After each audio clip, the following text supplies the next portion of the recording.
Share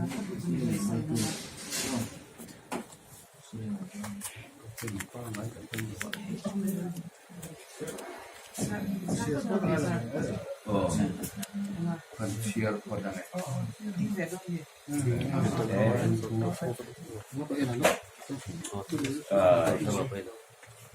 I, R. Lanzurliana, having been nominated as a candidate to fill a seat in the Mizoram Legislative Assembly, do swear in the name of the God, solemnly affirm that I will bear true faith and allegiance to the Constitution of India, as by law established, and that I will uphold the sovereignty and integrity of India.